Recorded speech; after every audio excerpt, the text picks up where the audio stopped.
A Bíblia alerta: não entristeçais o Espírito Santo, Efésios 4:30. Será que, sem saber, você está fechando a porta para a voz de Deus na sua vida? Alguma vez você se sentiu desconectado de Deus sem entender por quê? Pode ser que não seja por pecados visíveis e graves, mas por atitudes cotidianas que, sem perceber, esfriam sua relação com o Espírito Santo. A Bíblia nos adverte em Efésios 4, versículo 30. Não entristeçais o Espírito Santo de Deus, com o qual fostes selados para o dia da redenção. Esse versículo revela uma verdade profunda. Nossas ações podem silenciar a voz do Espírito sem que nem mesmo percebamos. Hoje veremos como certos comportamentos aparentemente inofensivos podem nos afastar de sua orientação e consolo. Te ajudaremos a identificar essas atitudes, entender seu impacto espiritual e tomar medidas para restaurar sua comunhão com Deus. Estás pronto para entender o que Deus tem reservado para ti? Antes de começar, deixe um nos comentários se você quer se aproximar mais do Espírito Santo e inscreva-se no canal. Fique até o final para uma revelação poderosa. Há momentos em que nossa vida espiritual parece intacta por fora. Oramos, frequentamos a igreja, até falamos de Deus com outros. No entanto, no mais profundo da alma, algo começa a se apagar. Trata-se de uma desconexão sutil, quase imperceptível no início, mas que lentamente esfria o coração, apaga o fervor e deixa o crente caminhando sozinho, embora acredite que ainda está acompanhado. Essa desconexão geralmente começa não com um pecado escandaloso, mas com algo muito mais comum e enganoso, uma rotina espiritual vazia.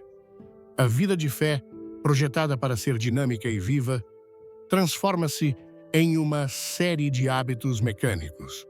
Por fora, continuamos fazendo o que é correto, mas sem paixão, sem presença, sem espírito. Jesus confrontou essa mesma atitude quando disse em Mateus 15, versículo 8, "Este povo me honra com os lábios, mas seu coração está longe de mim." Essa declaração não era dirigida aos ateus ou indiferentes, mas àqueles que acreditavam estar fazendo as coisas certas. Honravam com os lábios, ou seja, sabiam orar, citar as Escrituras, comportar-se religiosamente. Mas seu coração, aquilo que o Espírito busca habitar, estava distante. Distante pelo cansaço, pelo conformismo, pela rotina sem fogo. Quando o coração se afasta, o Espírito Santo começa a se retirar, não porque ele queira, mas porque já não encontra lugar para repousar. O Espírito Santo não habita em rituais vazios. Ele não se move por tradição nem por costume. Sua presença se manifesta onde há sinceridade, fome e humildade e, acima de tudo, espaço. O problema da rotina sem devoção é que ela ocupa todo o espaço com uma aparência de santidade, mas sem substância. Fazemos o que sempre fazemos sem nos perguntarmos se o fazemos com o coração. Lemos a Bíblia como parte da agenda diária, mas não permitimos que essa palavra nos leia. Oramos com as mesmas frases de sempre, mas não ouvimos a resposta de Deus. Vamos à igreja, mas saímos iguais a como entramos. A rotina espiritual é como uma fonte que secou por dentro, embora conserve a aparência de frescor por fora. E o mais perigoso é que muitas vezes não percebemos, acreditamos que estamos bem firmes, quando na verdade estamos nos afastando lentamente. O apóstolo Paulo adverte em 1 Coríntios 10, versículo 12. Aquele que pensa estar firme, cuide para que não caia. É um chamado para examinar não apenas nossas ações externas, mas a motivação e o fogo que as impulsionam. Porque você pode estar de pé com o corpo, mas caído com a alma. Às vezes, o Espírito Santo deixa de falar conosco, não porque esteja zangado, mas porque já não encontra uma relação viva conosco. É como um amigo próximo, que antes conversava contigo todos os dias, mas que pouco a pouco foi silenciado por tuas pressas, tuas repetições, tuas respostas automáticas. Ele não se foi de uma hora para outra, simplesmente foi deixando de ser ouvido. O silêncio do Espírito é um dos sintomas mais dolorosos de uma vida presa na rotina sem devoção. Porque não se trata de ele não estar presente, mas de termos deixado de percebê-lo. A história de Marta e Maria nos oferece uma imagem poderosa desse conflito. Enquanto Marta estava atarefada e perturbada com muitas coisas, Maria se sentava aos pés de Jesus para ouvi-lo. Em Lucas 10, versículos 38 a 42, lemos: E aconteceu que, indo eles de caminho, entrou Jesus numa aldeia, e certa mulher, por nome Marta, o recebeu em sua casa. E tinha esta uma irmã chamada Maria, a qual, assentando-se também aos pés de Jesus, ouvia a sua palavra. Marta, porém, andava distraída em muitos serviços, e, aproximando-se, disse: Senhor, não te importas que minha irmã me deixe servir sozinha? Diz-lhe que me ajude. E respondendo, Jesus disse-lhe: Marta, Marta, estás ansiosa e afadigada com muitas coisas, mas uma só é necessária. E Maria escolheu a boa parte, a qual não lhe será tirada. Marta fazia o que parecia correto, servia a Jesus, preparava tudo para ele, mas o fazia desde um lugar de obrigação e ansiedade. Maria, por outro lado, rompia com a rotina cultural e se entregava ao momento presente, ao ato íntimo de estar com o Mestre. Jesus não condenou Marta por servir, mas deixou claro que Maria havia escolhido a melhor parte. Não é que o serviço esteja errado, mas quando se torna uma atividade automática, sem comunhão, deixa de ser espiritual. O espírito se move onde há comunhão, não apenas atividade. Muitos crentes vivem como Marta, cheios de tarefas espirituais, mas vazios de presença. Participam de ministérios, ajudam em eventos, cumprem com devocionais, mas o espírito já não flui. E quando o espírito não flui, a vida cristã se torna um fardo.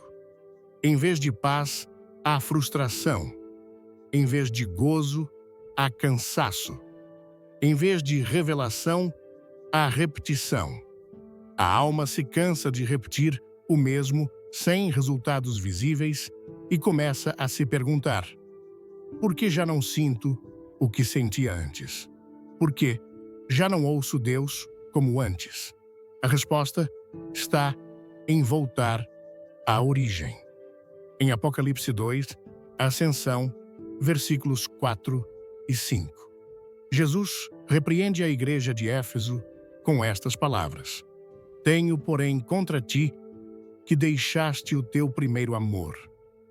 Lembra-te, pois, de onde caíste, e arrepende-te, e pratica as primeiras obras, ou se não virei a ti depressa, e tirarei do candeeiro do seu lugar, se não te arrependeres.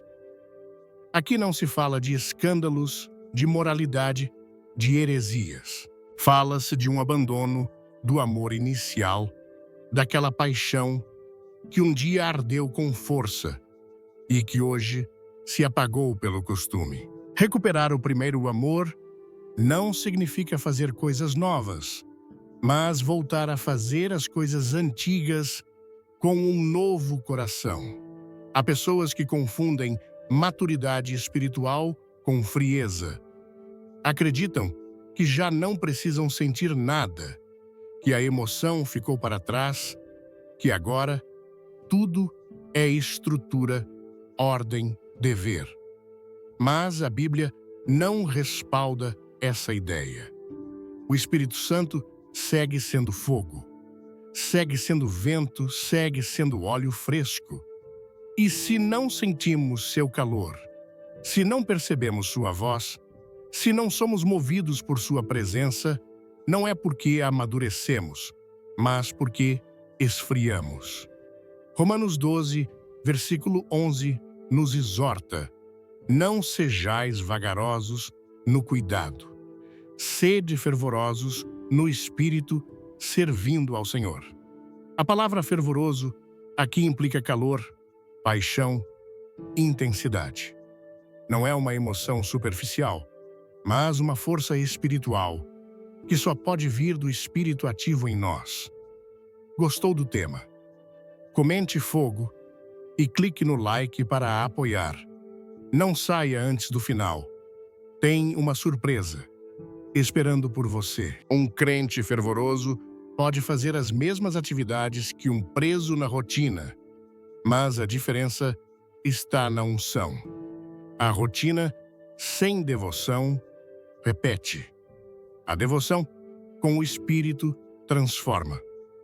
Quem ora por costume, cumpre um rito. Quem ora com o Espírito, abre os céus. Quem canta por hábito, emite sons. Quem adora com o Espírito, toca o coração de Deus. Jesus mesmo advertiu, em João 4, versículo 24, Deus é Espírito e importa que os que o adorem em espírito e em verdade. Não basta adorar, não basta cantar. É necessário fazê-lo em espírito, desde uma conexão viva com o Espírito Santo. Talvez você se pergunte: como saber se cair na armadilha da rotina sem devoção? A sinal mais clara é a ausência de vida. Uma vida espiritual rotineira é previsível, seca, desprovida de revelação. As mensagens já não te comovem. As escrituras já não te falam. A oração se torna um dever, a adoração um trâmite, as lágrimas desaparecem, o assombro por Deus se desvanece. Se isso descreve teu estado atual, não é condenação, é um alerta misericordioso do Espírito para voltar à fonte. Isaías 29, versículo 13, nos lembra novamente dessa desconexão entre ação externa e interior. Porquanto este povo se aproxima de mim e alguma vez você se sentiu desconectado de Deus sem entender por quê. Pode ser que não seja por pecados visíveis e graves, mas por atitudes cotidianas que, sem perceber, esfriam sua relação com o Espírito Santo.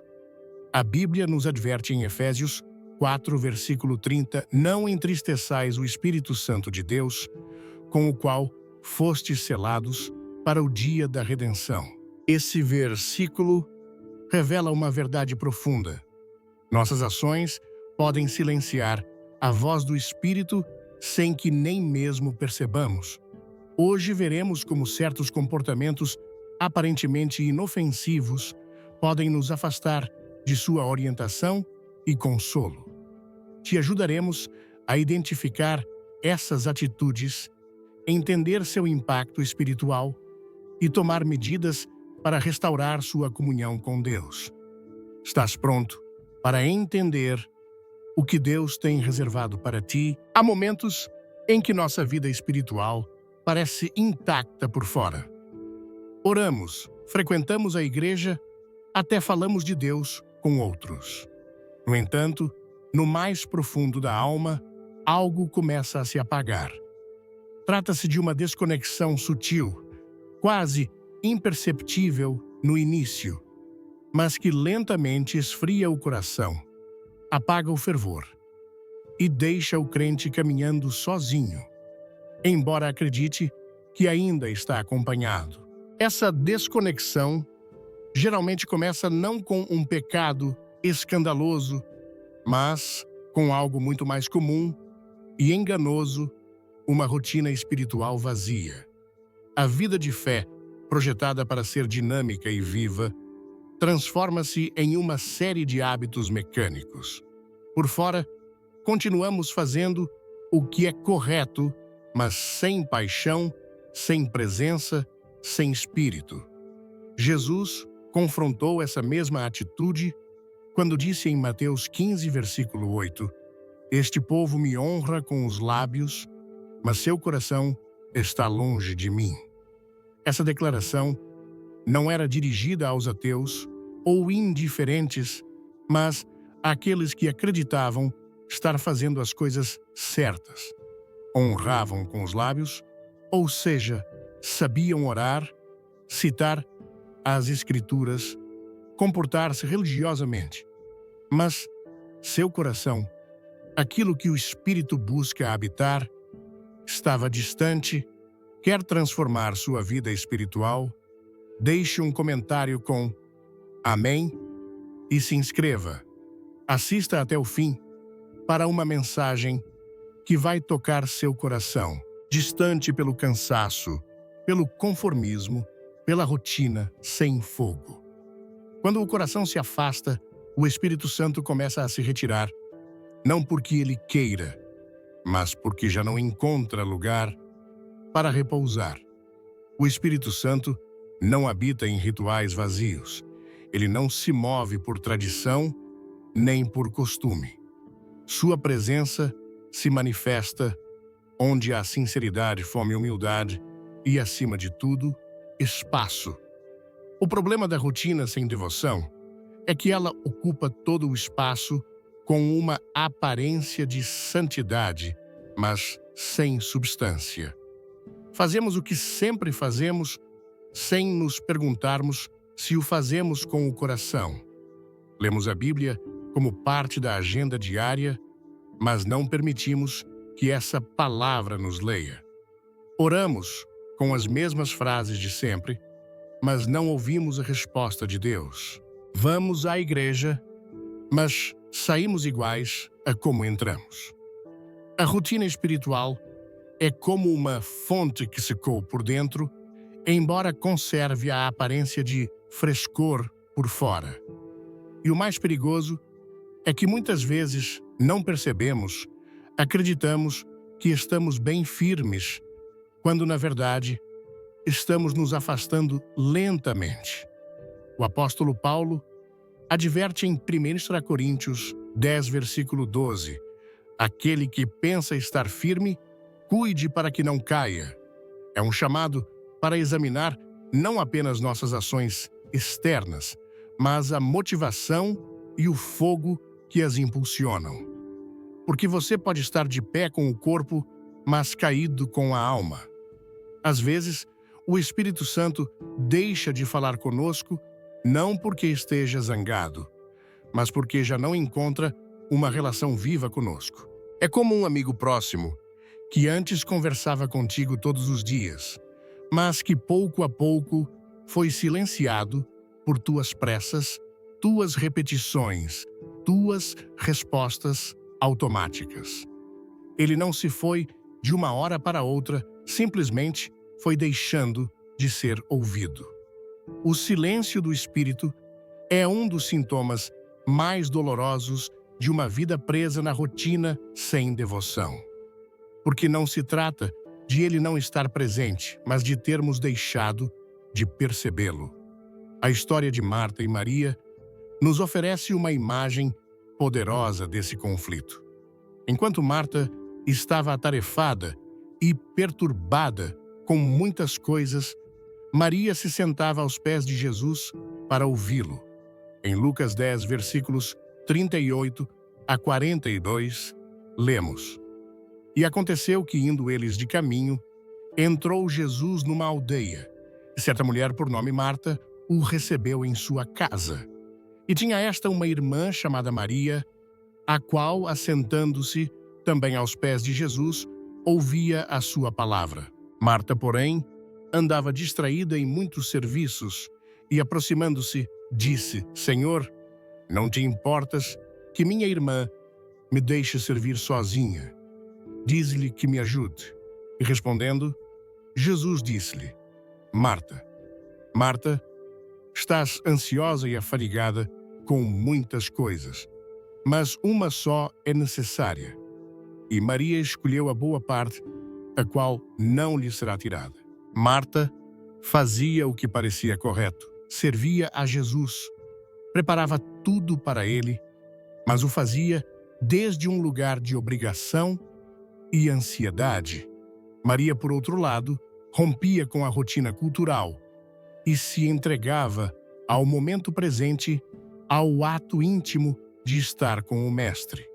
Jesus não condenou Marta por servir, mas deixou claro que Maria havia escolhido a melhor parte. Não é que o serviço esteja errado, mas quando se torna uma atividade automática, sem comunhão, deixa de ser espiritual. O espírito se move onde há comunhão, não apenas atividade. Muitos crentes vivem como Marta, cheios de tarefas espirituais, mas vazios de presença. Participam de ministérios, ajudam em eventos, cumprem com devocionais, mas o espírito já não flui. E quando o espírito não flui, a vida cristã se torna um fardo. Em vez de paz, há frustração. Em vez de gozo, há cansaço. Em vez de revelação, há repetição. A alma se cansa de repetir o mesmo sem resultados visíveis e começa a se perguntar: por que já não sinto o que sentia antes? Por que já não ouço Deus como antes? A resposta está em voltar à origem. Em Apocalipse 2, versículos 4 e 5. Jesus repreende a igreja de Éfeso com estas palavras: Tenho, porém, contra ti que deixaste o teu primeiro amor. Lembra-te, pois, de onde caíste e arrepende-te e pratica as primeiras obras, ou se não virei a ti depressa e tirarei do candeeiro do seu lugar, se não te arrependeres. Aqui não se fala de escândalos, de moralidade, de heresias. Fala-se de um abandono do amor inicial, daquela paixão que um dia ardeu com força e que hoje se apagou pelo costume. Recuperar o primeiro amor não significa fazer coisas novas, mas voltar a fazer as coisas antigas com um novo coração. Há pessoas que confundem maturidade espiritual com frieza, acreditam que já não precisam sentir nada, que a emoção ficou para trás, que agora tudo é estrutura, ordem, dever. Mas a Bíblia não respalda essa ideia. O Espírito Santo segue sendo fogo, segue sendo vento, segue sendo óleo fresco. E se não sentimos seu calor, se não percebemos sua voz, se não somos movidos por sua presença, não é porque amadurecemos, mas porque esfriamos.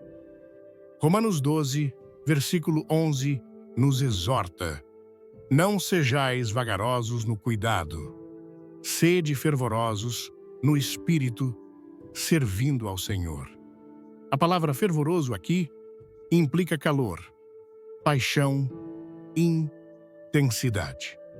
Não é uma emoção superficial, mas uma força espiritual que só pode vir do Espírito ativo em nós.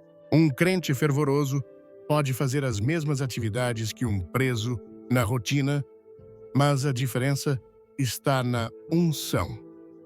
A rotina sem devoção repete. A devoção com o Espírito transforma. Quem ora por costume cumpre um rito, Quem ora com o Espírito abre os céus.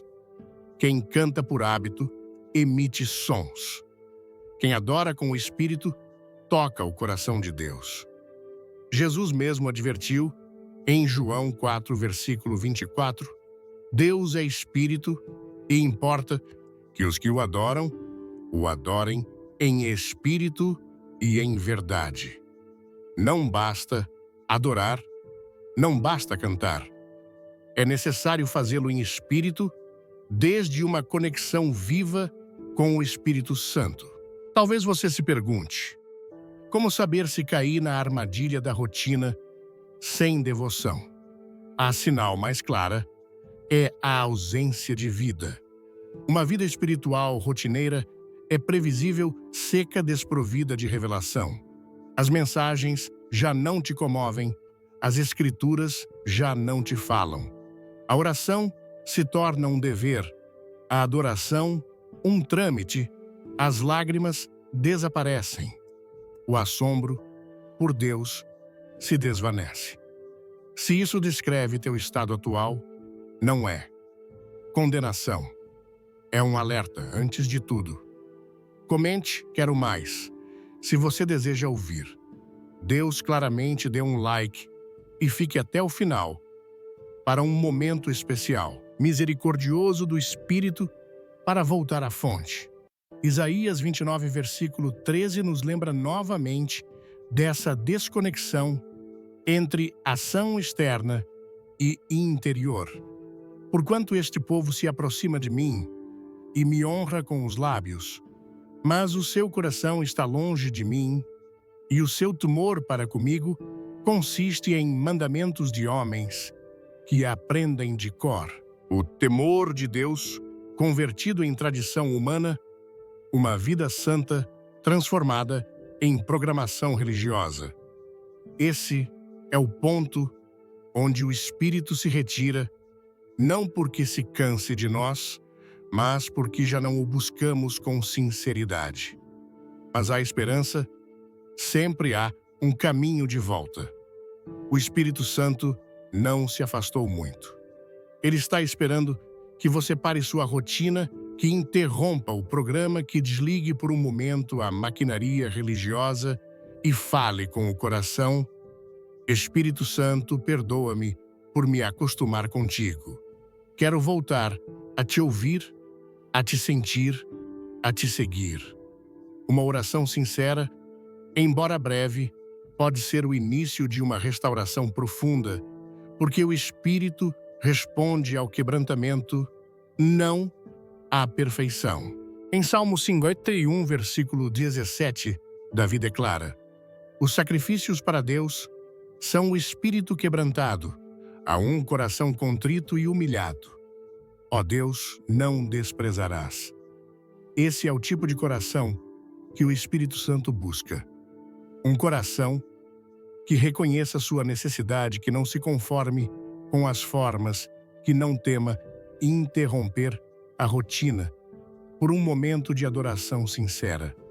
Se você voltar a esse lugar, o fogo retornará à presença, se manifestará, e a vida cristã deixará de ser um peso para se tornar novamente um deleite.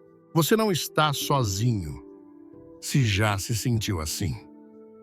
Muitos servos de Deus passaram por esse deserto seco, onde a rotina substitui a comunhão.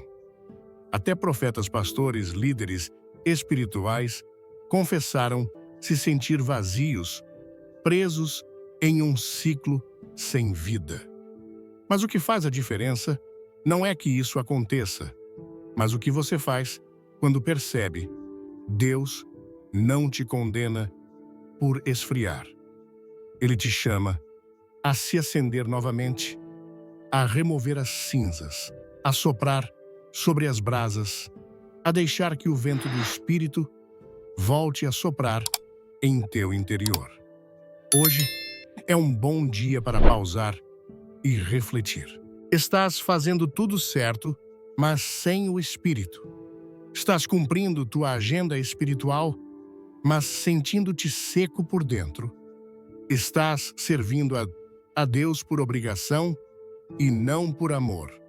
Se alguma dessas respostas for sim, não ignores a voz que te chama, porque não se trata apenas de corrigir ações, mas de restaurar a intimidade.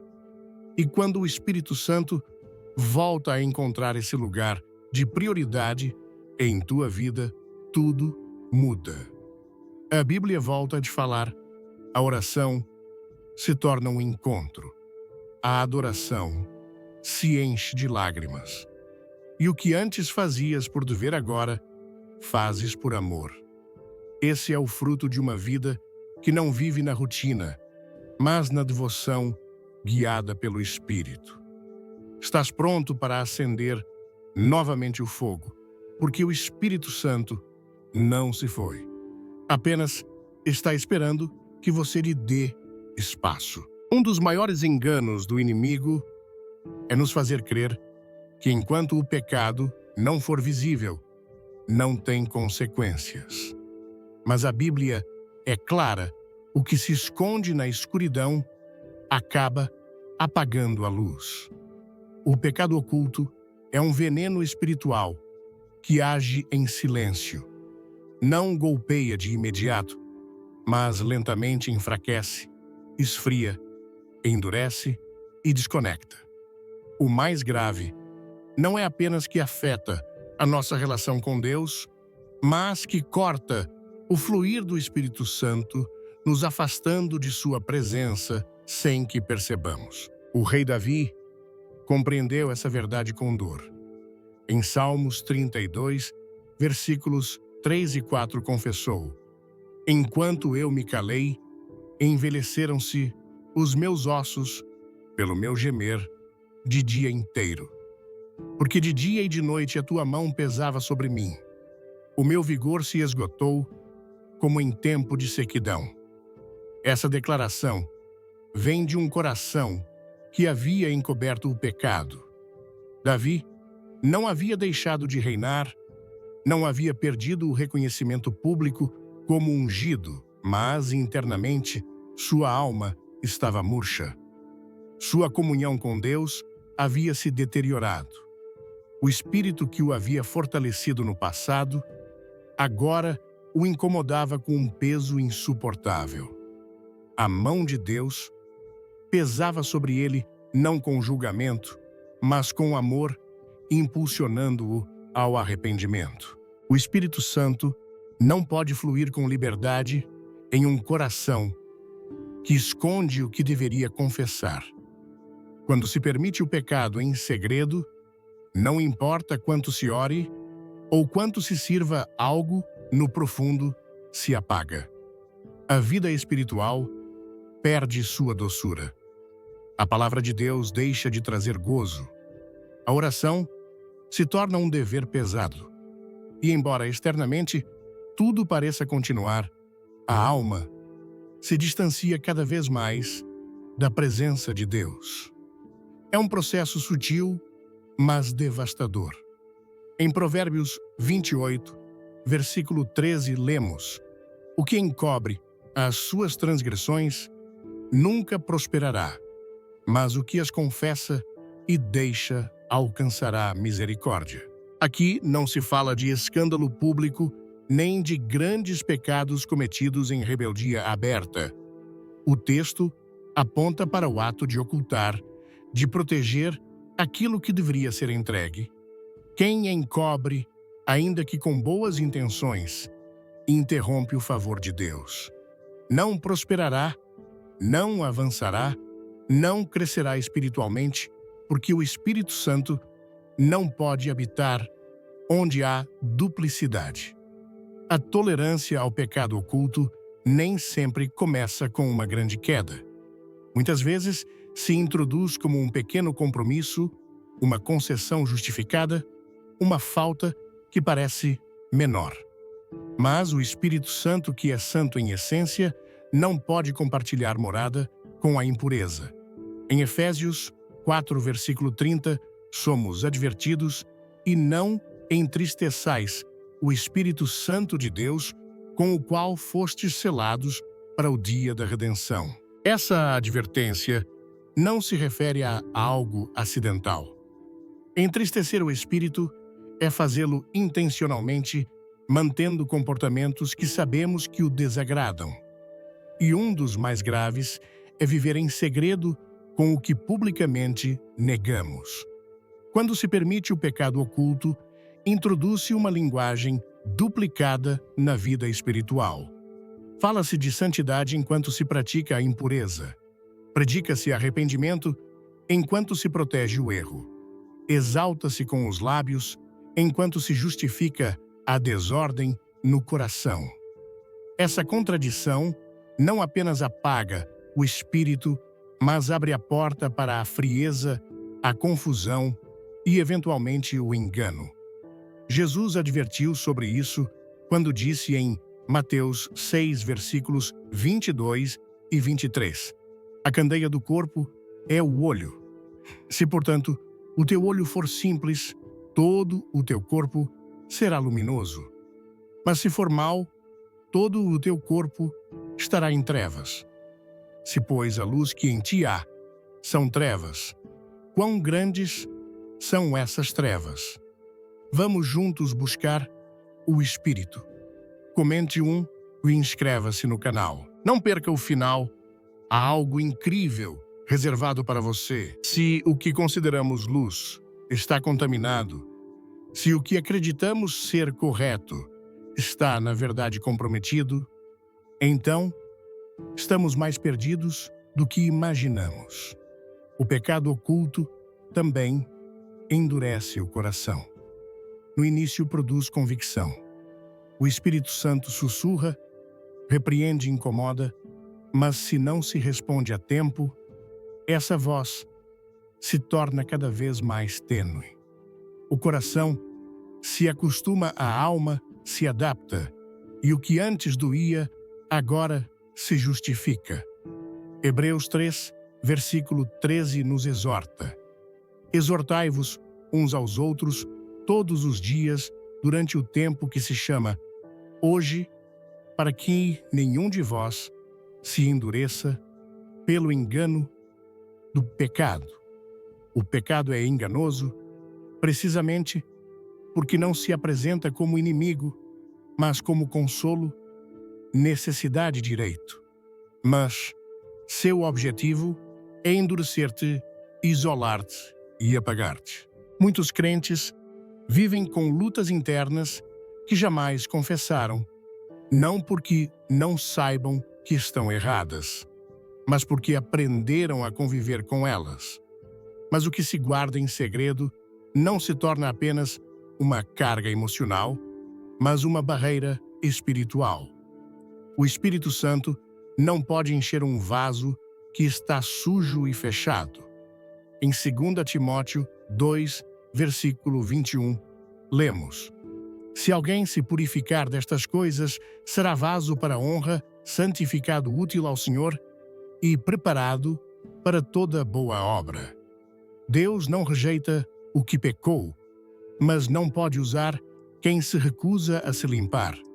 Uma das mentiras mais comuns do pecado oculto é fazer crer que é algo só teu, que enquanto não afetar os outros, podes manejá-lo. Mas o pecado nunca fica estático. Ele se expande e, embora comece no coração, termina contaminando tudo o que fazes. Em Josué 7, a história de Acã deixa isso claro. Embora tenha tomado objetos proibidos e os escondido em sua tenda, toda a nação sofreu as consequências. A presença de Deus se retirou. Israel foi derrotado.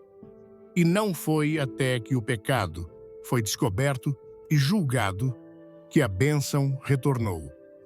Isso nos ensina que o que toleramos em segredo pode estar detendo não apenas nossa vida espiritual, mas o avanço de tudo ao nosso redor. O Espírito Santo é fogo, e esse fogo não coabita com o oculto. Quando se tolera o pecado, esse fogo começa a se apagar. Sem fogo, a vida espiritual se torna cinza, perde-se o brilho, a paixão, a visão. O que antes era clareza se torna confusão. O que antes era gozo se converte em apatia. E embora o corpo siga presente, a alma se retirou do altar.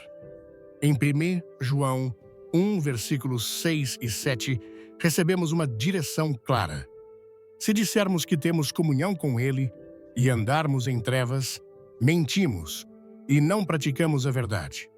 Mas se andarmos na luz como Ele na luz está, temos comunhão uns com os outros.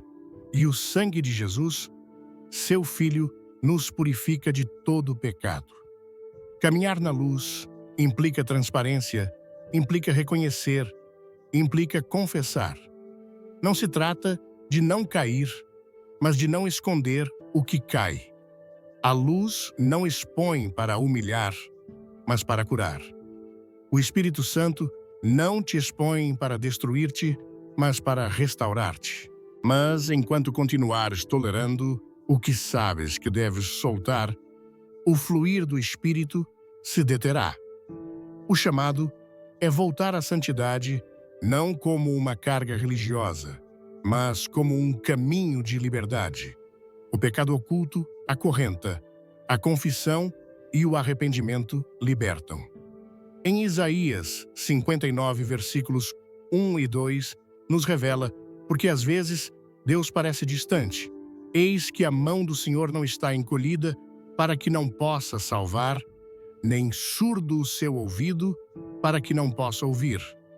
Mas as vossas iniquidades fazem separação entre vós e o vosso Deus, e os vossos pecados encobrem o seu rosto de vós para que não vos ouça. Não é que Deus não queira responder, é que há algo bloqueando essa comunhão. E esse algo, muitas vezes, não é o que fazemos publicamente, mas o que escondemos no coração. Voltar a caminhar no Espírito requer limpeza. Não uma limpeza parcial, mas completa. Não se trata de perfeição, mas de sinceridade. O Espírito Santo não busca os impecáveis, busca os que se humilham. Os que, como Davi, em Salmo 51, versículos 10 a 12, clamam: Cria em mim, ó Deus, um coração puro e renova em mim um espírito reto. Não me lances fora da tua presença e não retires de mim o teu Espírito Santo. Esse clamor nasce de uma alma quebrantada, de um homem que entendeu que nada vale se o Espírito se afasta, que o poder, o sucesso ou o reconhecimento não compensam a perda da comunhão. Não há maior tesouro que a presença do Espírito Santo, e se há algo que o está afastando, vale a pena soltá-lo. Não importa quão escondido esteja, não importa quanto tempo tenhas ocultado, a graça de Deus é suficiente para te limpar. Mas essa limpeza começa com uma decisão: deixar de tolerar o que sabes que te contamina. Deus não pode transformar o que decides proteger. Mas quando renuncias ao pecado, quando trazes à luz, quando confessas e te apartas, Ele responde com restauração. Hoje é um dia para escolher entre continuar carregando o que te afasta do Espírito ou entregar tudo para voltar a viver cheio de sua presença. O Espírito Santo não se impressiona com a aparência, ele busca verdade no íntimo. Se o deixares entrar, não apenas te limpará, mas acenderá novamente o fogo que se apagou. Porque onde há arrependimento sincero, sempre há restauração. Um dos obstáculos mais silenciosos e perigosos que afastam o crente da presença do Espírito Santo é o orgulho, especialmente quando se disfarça de autossuficiência espiritual.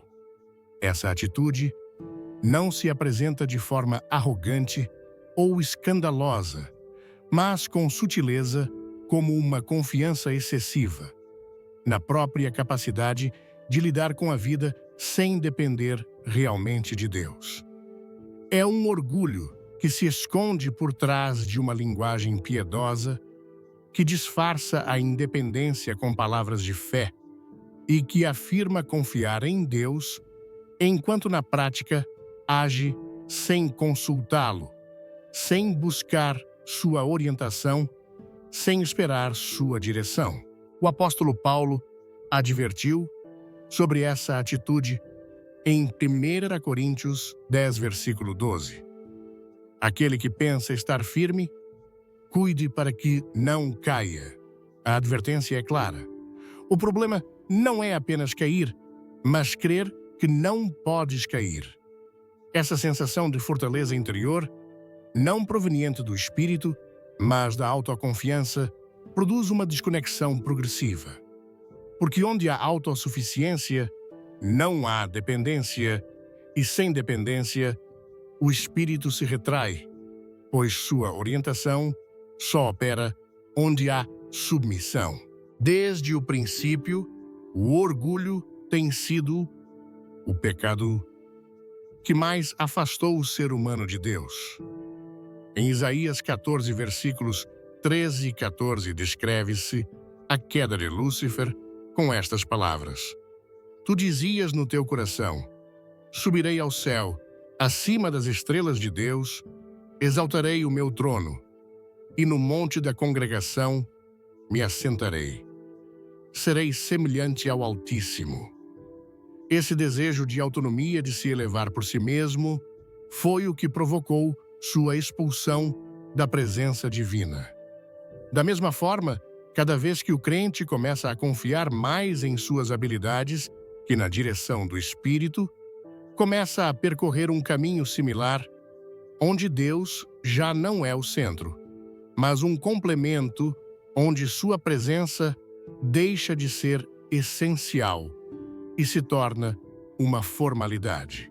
O Espírito Santo não opera em corações autossuficientes. Ele guia os que reconhecem sua necessidade. A autossuficiência nem sempre se apresenta como uma declaração aberta de independência.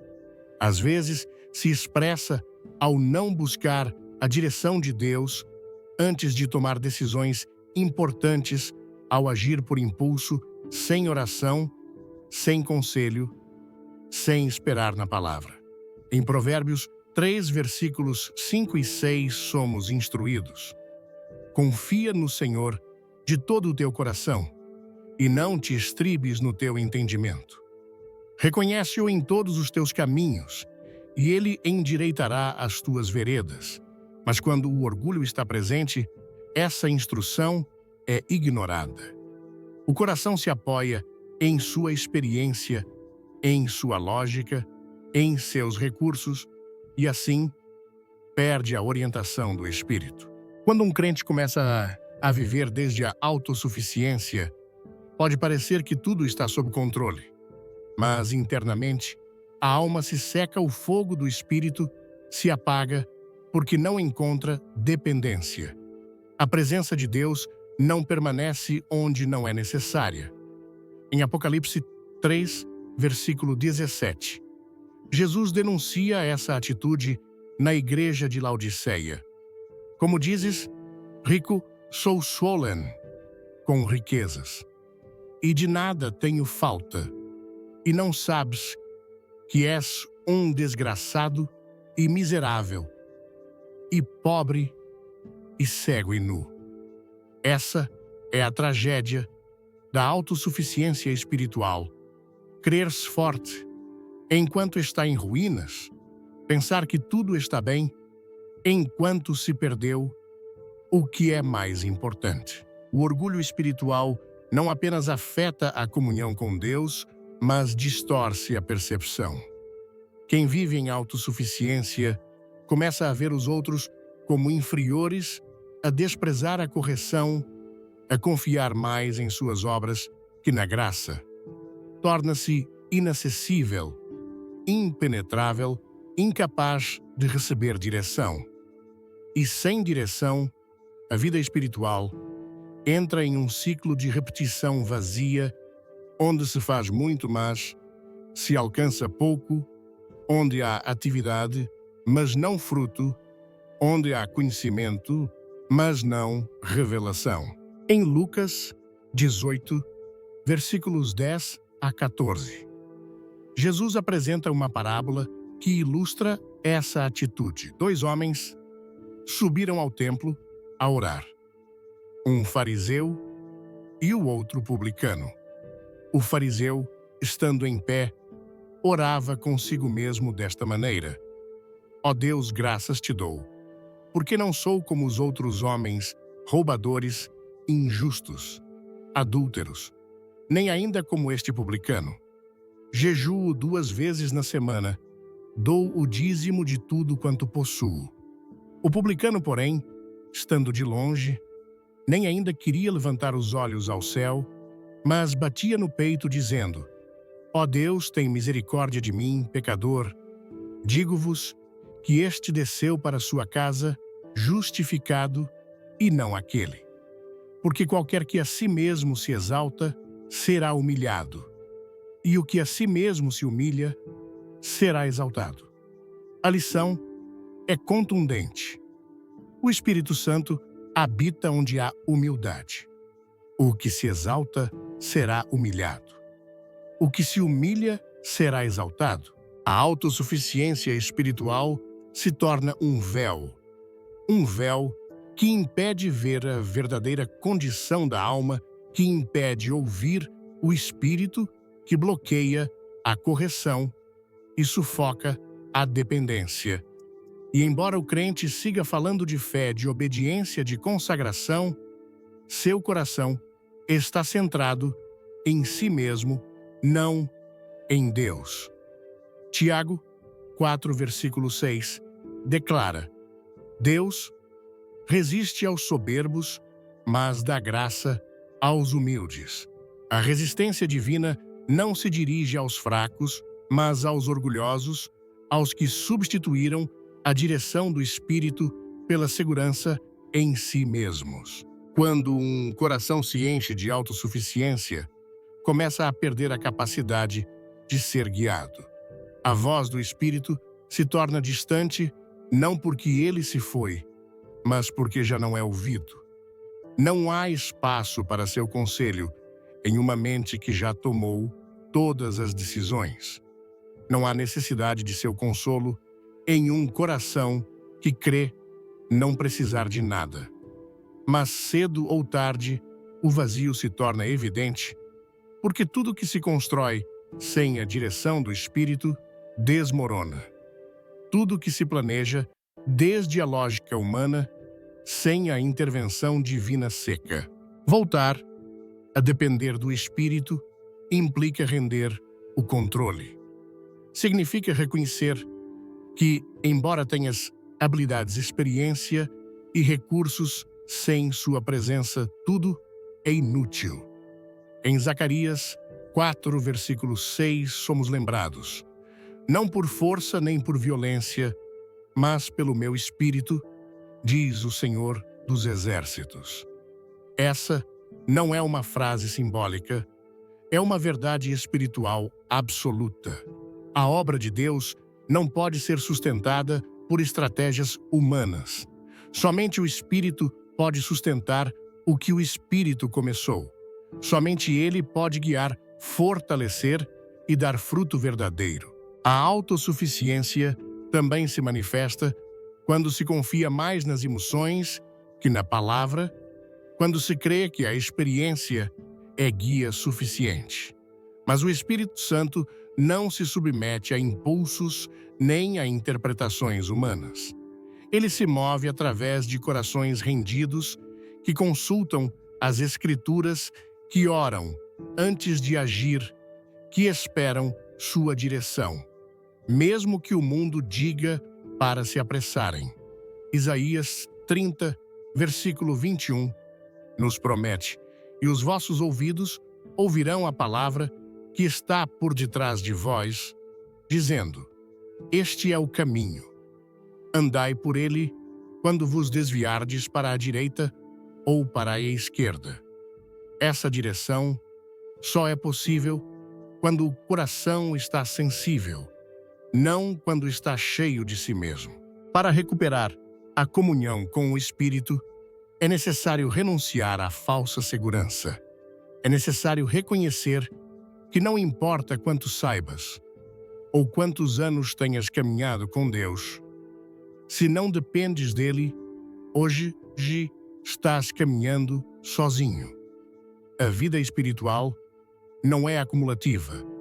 Não se vive do passado. Cada dia requer nova dependência. Cada passo precisa de nova direção. Cada decisão deve ser tomada sob a orientação do Espírito. Salmos 25, versículo 9, afirma: guia os humildes na justiça e aos mansos ensina o seu caminho. Somente os humildes podem ser guiados. Somente os mansos podem ser ensinados. A restauração começa com uma oração sincera. Espírito Santo, perdoa-me por confiar mais em mim que em ti. Perdoa-me por agir sem te consultar, por planejar sem buscar teu conselho, por falar sem ouvir tua voz. Essa oração não apenas limpa, mas abre caminho para uma nova sensibilidade. Uma vez que se renuncia ao controle, o Espírito começa a dirigir novamente, começa a falar com clareza e o que parecia confuso se torna evidente. O que estava parado avança, o que estava seco se renova. Não há maior poder que uma vida guiada pelo Espírito Santo.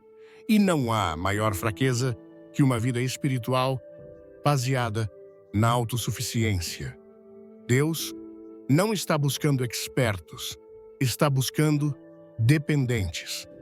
Não busca os mais sábios, mas os mais humildes, porque através deles, seu Espírito pode se manifestar com poder. Em 2 Coríntios 12, versículo 9, o Senhor disse a Paulo: a minha graça te basta, porque o meu poder se aperfeiçoa na fraqueza. Aqui se revela o mistério do reino. Quanto mais fraco te reconheces, mais forte Deus se manifesta em ti. A chave não é ter o controle, mas rendê-lo. Não é demonstrar força, mas reconhecer necessidade. E nesse reconhecimento, o Espírito Santo volta a ocupar o trono do coração.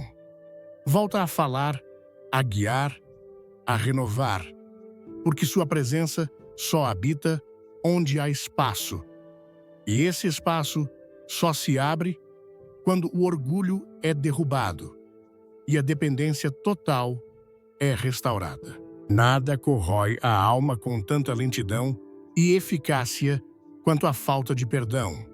É um desses comportamentos que, embora silencioso, tem capacidade de romper pontes invisíveis entre o crente e o Espírito Santo. Não precisa se manifestar com gritos ou gestos hostis. Basta que habite no profundo do coração como uma sombra perpétua, como uma rachadura oculta. O Espírito Santo não se ausenta por fraqueza, mas por santidade. E onde o rancor se estabelece, sua presença se retrai. Jesus foi claro a respeito. Em Marcos 11, versículo 25, ensinou: e quando estiverdes orando, perdoai se tendes alguma coisa contra alguém, para que também vosso Pai, que está nos céus, vos perdoe as vossas ofensas. O perdão não é uma sugestão emocional, nem uma opção moral, é uma condição espiritual. Não perdoar significa manter uma porta fechada, não apenas para com os outros, mas para com o céu. Essa porta que conecta com a graça, com a paz, com o fluir do espírito, fica bloqueada cada vez que a alma decide reter a mágoa, guardar a ofensa, alimentar a ferida. A falta de perdão não se limita a uma reação momentânea. É uma decisão sustentada, uma postura do coração que se justifica com argumentos lógicos, mas que no plano espiritual representa rebeldia. E nessa rebeldia, o Espírito Santo não pode se mover com liberdade, não porque não queira curar, mas porque não lhe foi dado espaço. Onde há ressentimento, não há espaço para a paz que excede o entendimento. Onde há amargura, não há solo fértil para o fruto do Espírito. Hebreus 12, versículo 15, adverte com precisão: vede diligentemente que ninguém deixe de alcançar a graça de Deus, para que nenhuma raiz de amargura, brotando, vos perturbe, e por ela muitos sejam contaminados. A raiz de amargura não é visível de imediato. Ela se forma no profundo, se estende sem ruído, e quando floresce, contamina não apenas quem a carrega, mas tudo ao seu redor. Palavras que ferem atitudes, que esfriam olhares, que rejeitam. O fruto de um coração que não perdoa se torna uma carga espiritual que apaga a voz do Espírito. Um coração endurecido pela falta de perdão é solo seco. Não absorve, não produz, não responde. O Espírito Santo é água viva, mas não força a entrada. Ele busca corações dispostos, abertos, sensíveis. Quem guarda rancor, fechou a porta por dentro. Em Mateus 6, versículos 14 e 15, Jesus reforçou essa verdade com uma contundência que não deixa espaço para interpretações. Porque se perdoardes aos homens as suas ofensas, também vosso Pai Celestial vos perdoará a vós. Se, porém, não perdoardes aos homens as suas ofensas, também vosso Pai não vos perdoará as vossas ofensas. Aqui não há condicionantes. Há um princípio inquebrantável. O perdão recebido está ligado ao perdão concedido. Muitas vezes pensa-se que não perdoar é uma forma de se proteger, que guardar a memória do dano é uma maneira de garantir que não se repita. Mas no âmbito espiritual é exatamente o contrário. Não perdoar não protege e aprisiona. Não fortalece e enfraquece. Não constrói e destrói. E enquanto a alma se aferra a essa dor, o Espírito Santo, em sua fidelidade, segue esperando que o muro caia, que a decisão mude, que a ferida seja entregue e não escondida. O perdão não implica negar a dor, nem justificar o ofensor. Implica libertar-se, renunciar ao controle do passado para receber a liberdade do presente. Implica soltar o direito à vingança para abraçar a paz do céu. Em Romanos 12, versículo 19, Paulo escreve: não vos vingueis a vós mesmos, meus amados, mas dai lugar à ira. Porque está escrito: minha é a vingança, eu recompensarei, diz o Senhor. A alma que perdoa não perde a justiça, apenas a entrega em mãos mais sábias. E ao fazê-lo, abre o caminho para que o Espírito Santo volte a fluir com poder. Em Efésios 4, versículos 31 e 32, o apóstolo exorta: toda amargura e ira e cólera e gritaria e blasfêmia sejam tiradas de vós, bem como toda malícia. Antes, sede uns para com os outros benignos, misericordiosos, perdoando-vos uns aos outros, como também Deus vos perdoou em Cristo. A sequência não é casual. Onde há amargura, há ira. Onde há ira, há palavras destrutivas. Onde há palavras destrutivas, o espírito se retira. Mas onde há perdão, há restauração. Onde há misericórdia, há liberdade. Onde se imita o caráter de Cristo, seu espírito se manifesta. O perdão não é uma emoção, é uma decisão repetida. É um ato de obediência, mesmo quando o sentimento resiste.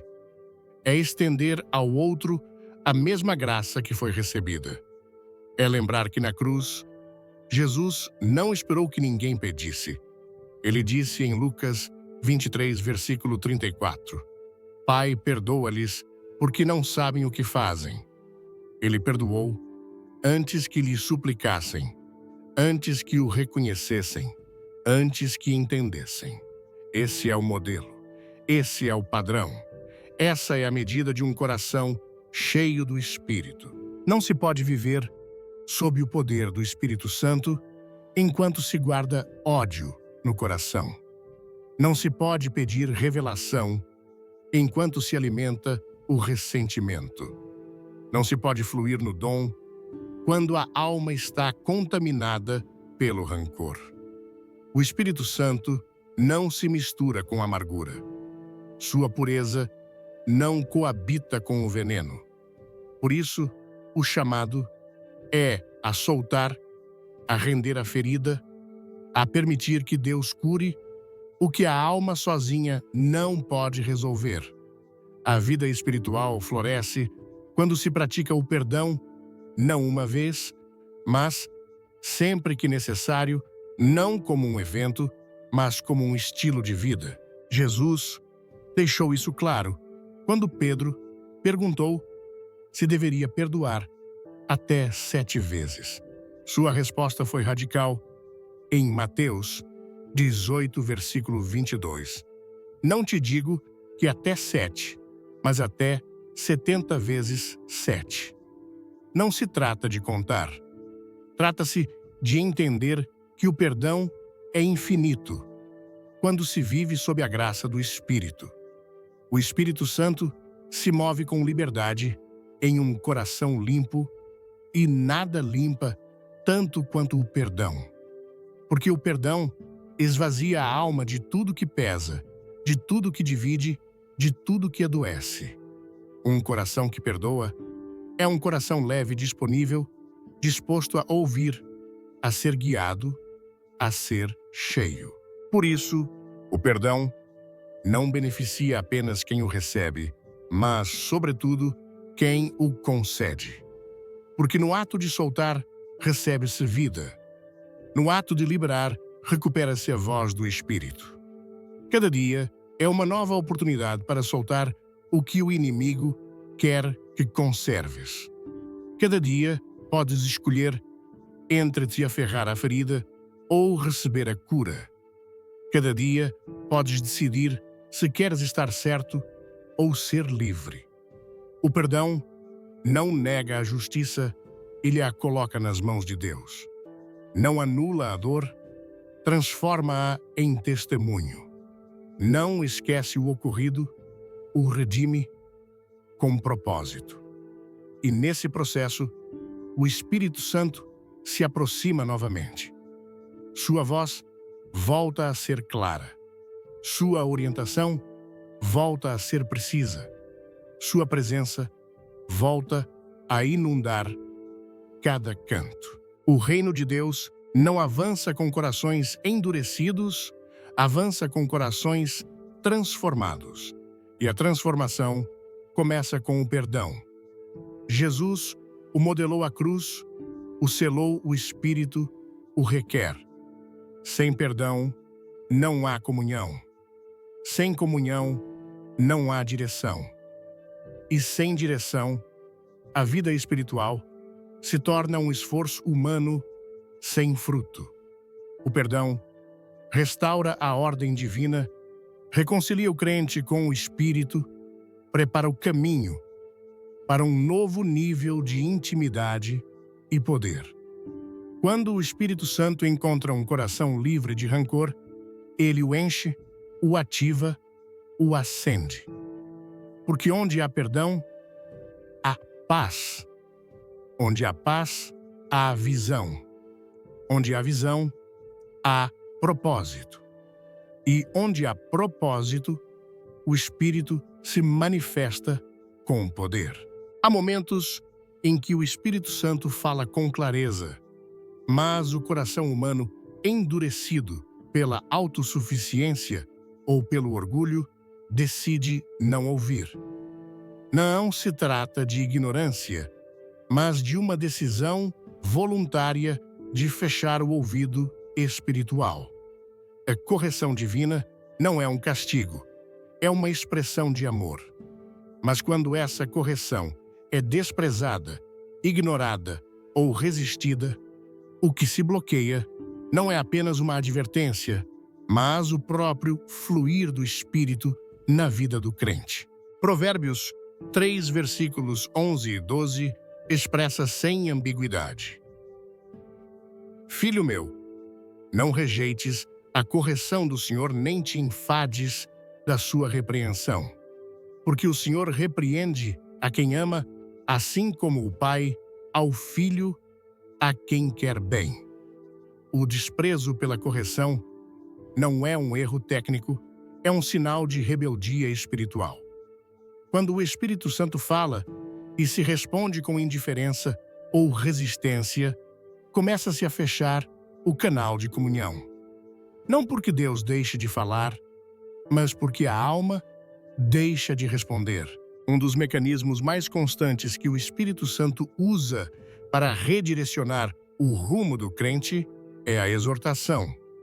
Às vezes, por meio da palavra, outras pela consciência e muitas vezes por meio de pessoas guiadas por ele, enviadas para advertir, repreender, alertar. Ignorar essas advertências é rejeitar não os instrumentos, mas aquele que os usa. Em 1 Tessalonicenses 4, versículo 8, somos advertidos: portanto, quem rejeita isto, não rejeita ao homem, mas a Deus, que também vos deu o seu Espírito Santo. O rejeitar da correção espiritual não é um ato leve, é uma afronta direta ao Espírito que fala. A correção nem sempre chega no tom que esperamos, nem sempre é suave, nem sempre é delicada. Às vezes dói, às vezes confronta, às vezes sacode. Mas sempre tem um propósito: restaurar, redirecionar, preservar. Em Hebreus 12, versículo 11, somos instruídos. É verdade que nenhuma correção no momento parece ser motivo de gozo, mas de tristeza. Depois, porém, produz, nos que por ela foram exercitados, um fruto pacífico de justiça. Quem despreza a correção se priva do fruto da justiça, se priva de avançar, se priva de crescer.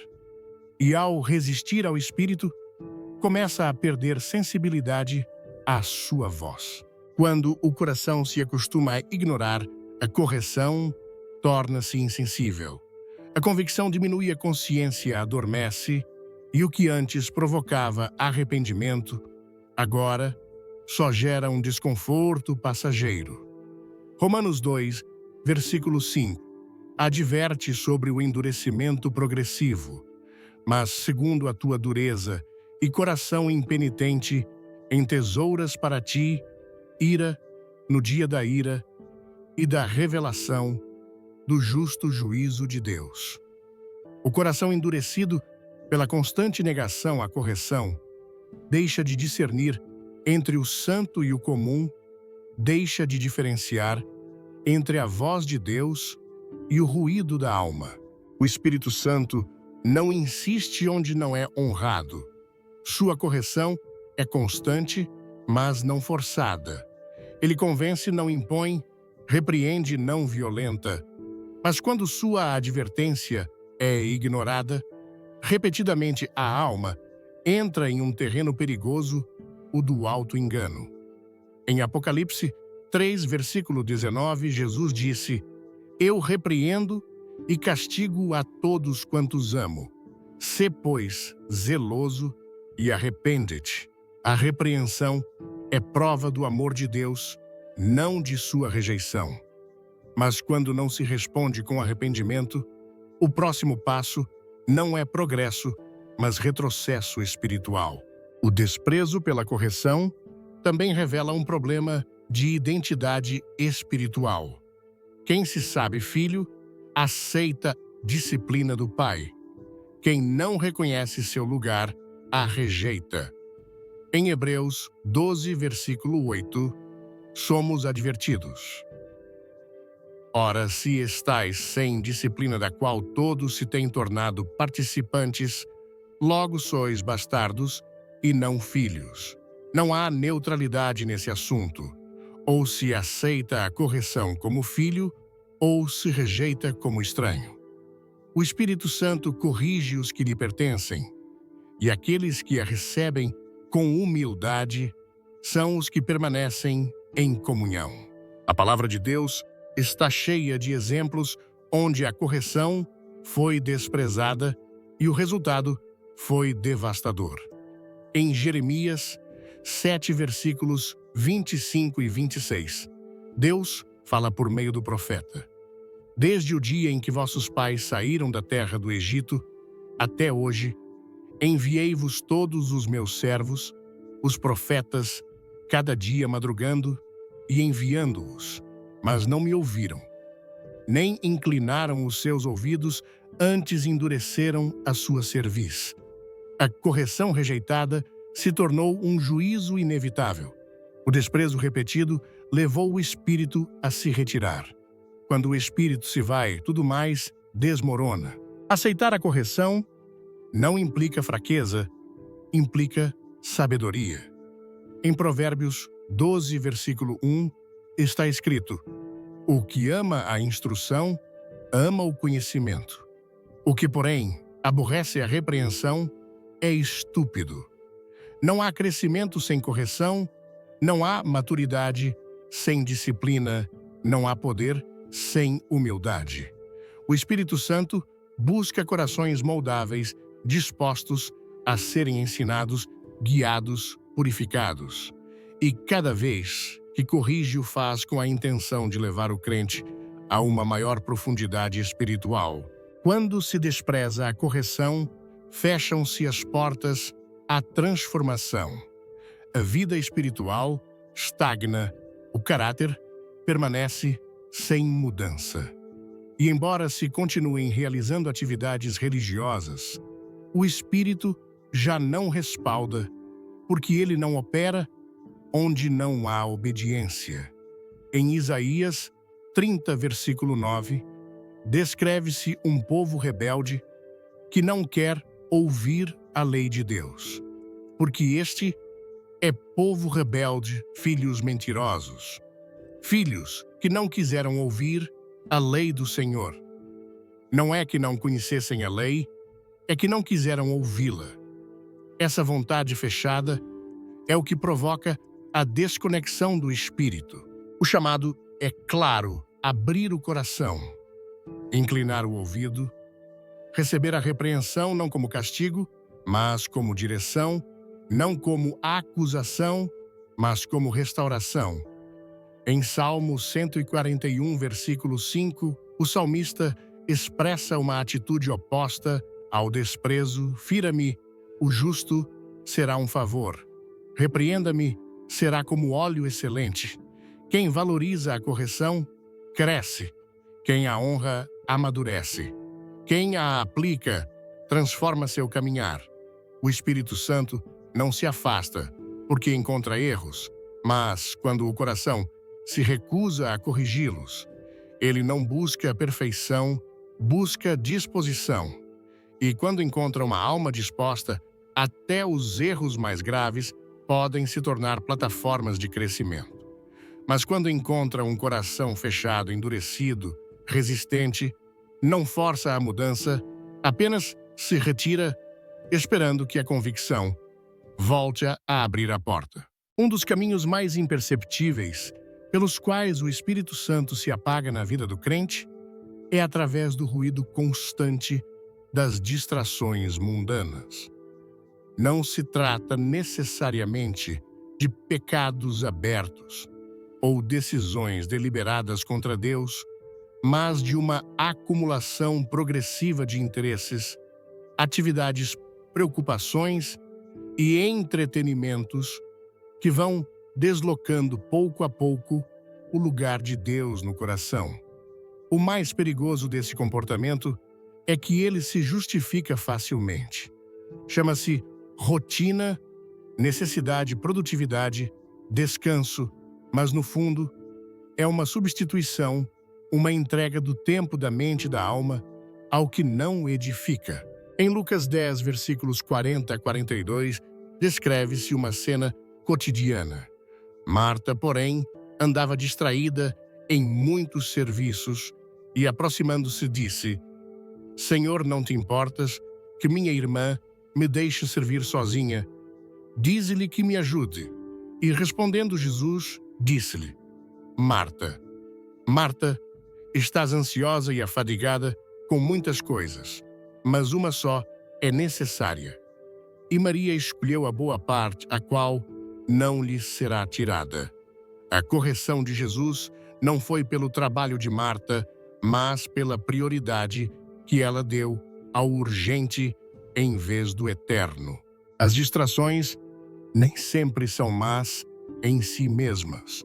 O que as torna um obstáculo espiritual é que competem com a voz do Espírito até torná-la imperceptível. O Espírito Santo não compete com o ruído.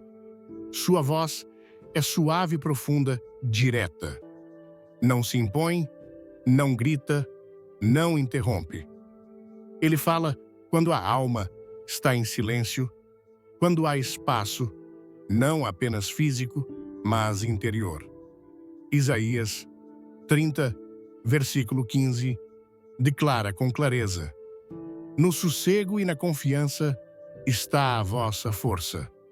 Mas a mente saturada não ouve. O coração agitado não discerne. A alma ocupada não sente. E assim, sem perceber, o crente começa a caminhar sem direção, sem consolo, sem fogo. As distrações modernas não são necessariamente pecaminosas, mas são perigosas. Uma mente distraída é uma mente desorientada. Uma vida cheia de ocupações, sem comunhão, é uma vida exposta.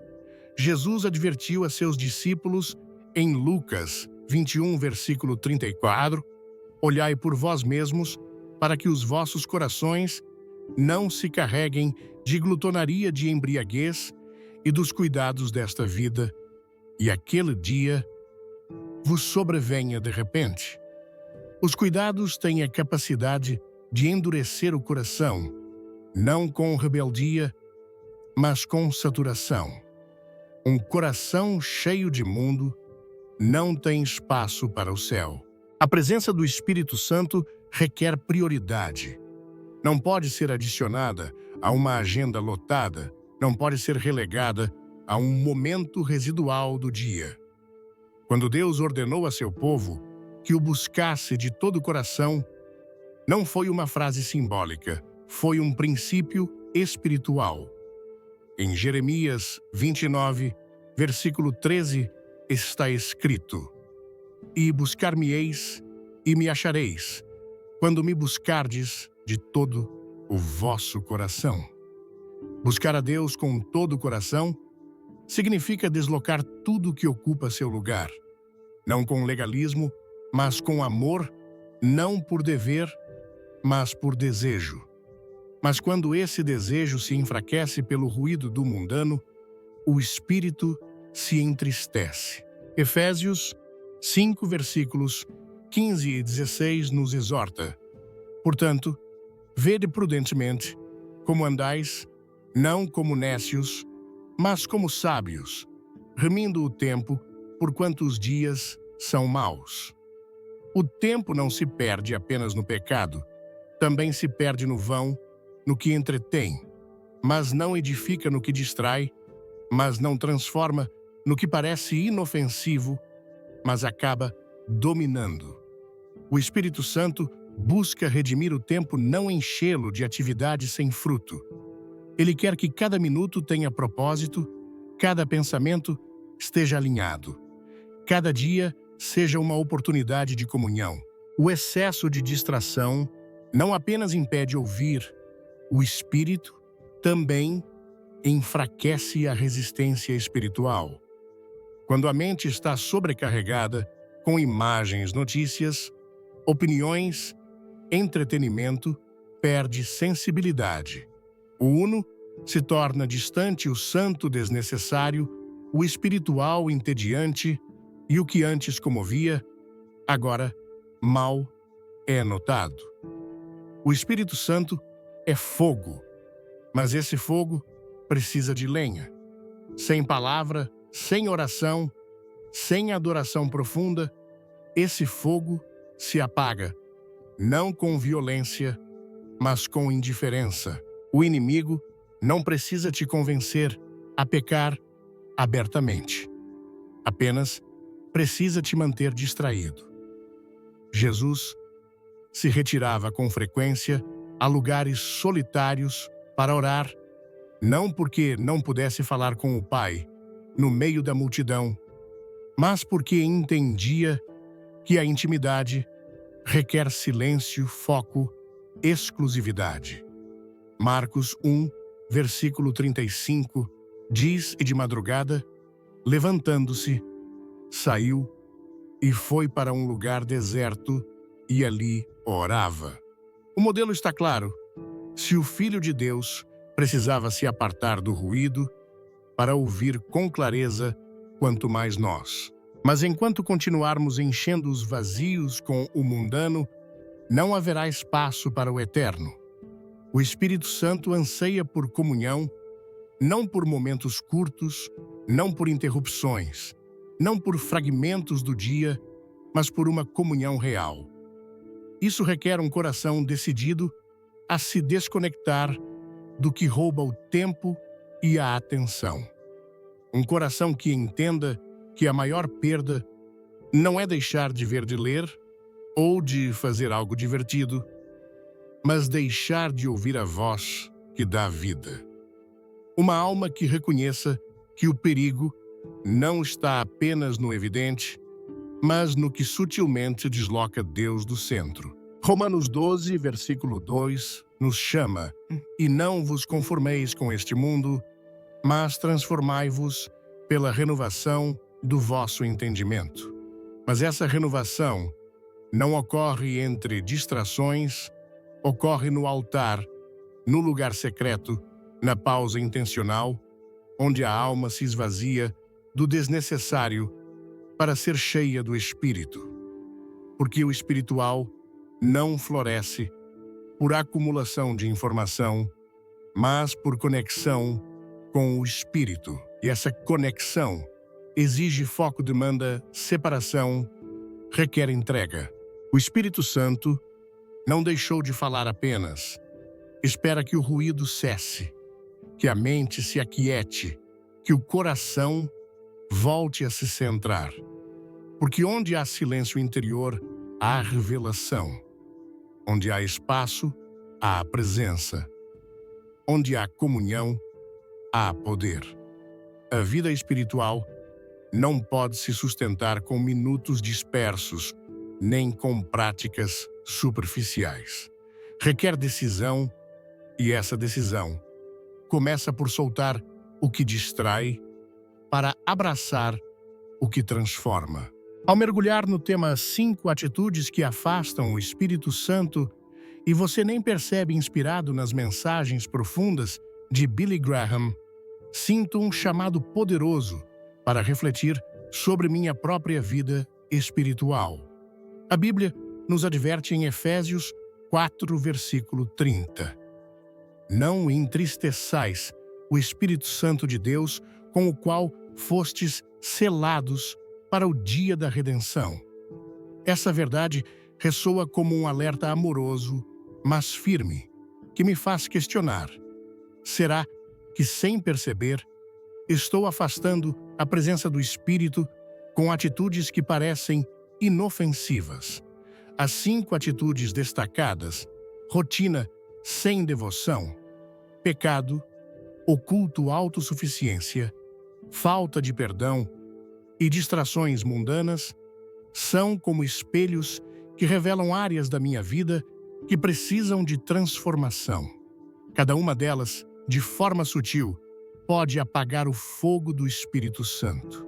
E essa constatação me leva a um exame profundo do coração. A primeira atitude, a rotina sem devoção, é algo que me toca diretamente. No Brasil, onde a fé é vibrante, muitas vezes expressa em cânticos alegres, cultos fervorosos e gestos de devoção, é fácil cair na armadilha de fazer as coisas por hábito.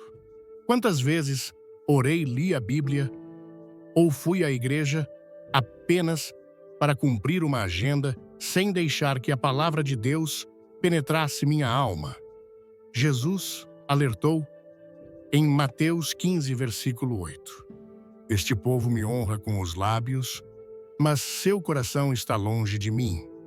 Essa frase ecoa como um convite para reacender a paixão espiritual. A lição que aplico aqui é simples, mas transformadora. Devo orar com intenção, ler as Escrituras com fome de Deus e adorar com um coração presente. Isso significa reservar momentos diários para estar com Deus, não como uma tarefa, mas como um encontro vivo onde eu permito que Ele fale comigo. O pecado oculto, a segunda atitude, é um veneno silencioso que já experimentei em momentos de fraqueza. Em Salmos 32, versículos 3 e 4. Davi descreve: enquanto eu me calei, envelheceram-se os meus ossos pelo meu gemer de dia inteiro. Porque de dia e de noite a tua mão pesava sobre mim. Esse peso espiritual é familiar para qualquer um que já tentou esconder algo de Deus. No contexto brasileiro, onde a comunidade e a transparência são valores fortes, esconder pecados pode parecer uma forma de proteger a reputação. Mas, na verdade, é uma barreira que bloqueia o espírito. A aplicação prática para a minha vida é clara. Preciso ser honesto com Deus, confessando meus erros com humildade. Isso pode incluir buscar um pastor ou um irmão de confiança para compartilhar lutas, como ensina Provérbios 28, versículo 13. O que encobre as suas transgressões nunca prosperará, mas o que as confessa e deixa alcançará misericórdia. A confissão não é fraqueza, é libertação. A autossuficiência, a terceira atitude, é um desafio em uma cultura brasileira que valoriza a resiliência e a independência. Quantas vezes confiei mais na minha própria força, experiência ou lógica do que na direção do Espírito? Paulo nos alerta em 1 Coríntios 10, versículo 12. Aquele que pensa estar firme, cuide para que não caia. Esse orgulho espiritual, disfarçado de confiança, já me levou a tomar decisões sem orar, sem consultar a palavra de Deus. A lição que aplico é a dependência diária. No Brasil, onde a vida é corrida com trabalho, família e compromissos, reservar tempo para buscar a direção de Deus antes de agir é essencial. Isso significa orar antes de decisões importantes, como mudar de emprego ou resolver conflitos familiares, e confiar que, como diz Zacarias 4, versículo 6, não por força nem por violência, mas pelo meu espírito, diz o Senhor. A falta de perdão A quarta atitude é algo que ressoa profundamente em uma sociedade como a brasileira, onde as relações familiares e comunitárias são centrais. Guardar mágoas, mesmo que justificadas, é como carregar um peso que sufoca a alma. Jesus ensina em Marcos 11, versículo 25, e quando estiverdes orando, perdoai se tendes alguma coisa contra alguém, para que também vosso Pai que está nos céus vos perdoe as vossas ofensas. Já experimentei o alívio de perdoar alguém que me feriu, e isso trouxe paz que nenhuma vingança poderia oferecer. A aplicação prática é escolher o perdão diariamente, mesmo quando é difícil. Isso pode significar orar por alguém que me magoou, como um colega de trabalho ou um parente, ou até escrever uma carta, mesmo que não envie para liberar o rancor. O perdão não nega a dor, mas a transforma em testemunho, permitindo que o espírito flua novamente. Por fim, as distrações mundanas. A quinta atitude são um obstáculo constante na vida moderna. No Brasil, com redes sociais, novelas, futebol e o ritmo agitado das cidades, é fácil deixar Deus em segundo plano. Lucas 10, versículos 41 e 42, traz a história de Marta e Maria, onde Jesus diz: Marta, Marta, estás ansiosa e afadigada com muitas coisas, mas uma só é necessária. E Maria escolheu a boa parte. Esse versículo me desafia a priorizar o tempo com Deus acima do ruído do mundo. A aplicação prática é criar momentos intencionais de silêncio e comunhão.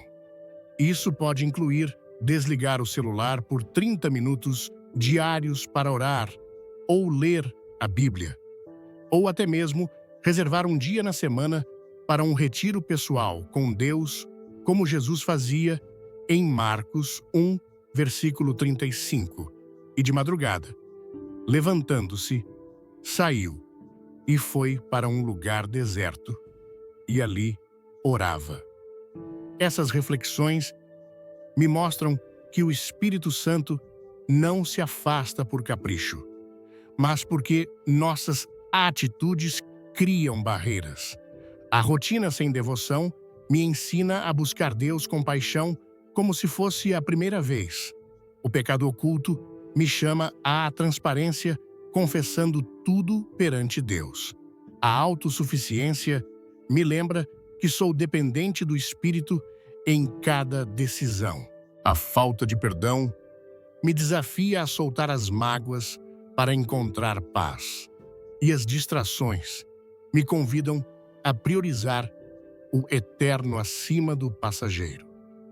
No contexto brasileiro, onde a fé é vivida com calor e comunidade, essas lições são ainda mais relevantes. Elas me incentivam a viver uma espiritualidade autêntica, não apenas frequentando cultos ou cantando hinos, mas permitindo que o Espírito transforme meu coração. A aplicação prática dessas lições exige disciplina e intencionalidade. Começo cada dia com uma oração sincera pedindo ao Espírito Santo que revele áreas onde estou me afastando. Reservo momentos para ler a Bíblia com atenção, anotando o que Deus fala ao meu coração. Busco perdoar rapidamente, mesmo quando a dor é recente, orando por aqueles que me feriram. Evito tomar decisões importantes sem consultar Deus em oração e reduzo o tempo em redes sociais para criar espaço para a comunhão espiritual. Essas ações, embora simples, têm o poder de reacender o fogo do Espírito em minha vida. A mensagem de Billy Graham me inspira a viver com humildade e dependência de Deus. No Brasil, onde a fé é expressa com emoção e comunidade. Essas atitudes me desafiam a ir além da religiosidade e buscar uma conexão viva com o Espírito Santo. Como diz Romanos 12, versículo 11, não sejais vagarosos no cuidado, sede fervorosos no Espírito, servindo ao Senhor. Essa é a chave, um coração fervoroso, rendido e aberto à direção do Espírito. Que possamos viver assim, com paixão, transparência e amor, para que o Espírito Santo encontre espaço em nós. Hoje é o dia de reacender o fogo do Espírito em sua vida. Não deixe que rotinas, pecados ocultos, orgulho, rancor ou distrações te afastem da presença de Deus. Faça como Maria, escolha a boa parte, sente-se aos pés de Jesus e ouça sua voz. Se esta mensagem tocou seu coração, deixe um amém nos comentários. Clique no like e compartilhe este vídeo com alguém que precisa ouvir essa verdade. Inscreva-se no canal para não perder nenhuma mensagem que vai transformar sua caminhada espiritual. Fique até o final, pois há uma revelação especial esperando por você. Vamos juntos buscar o Espírito Santo com todo o nosso coração.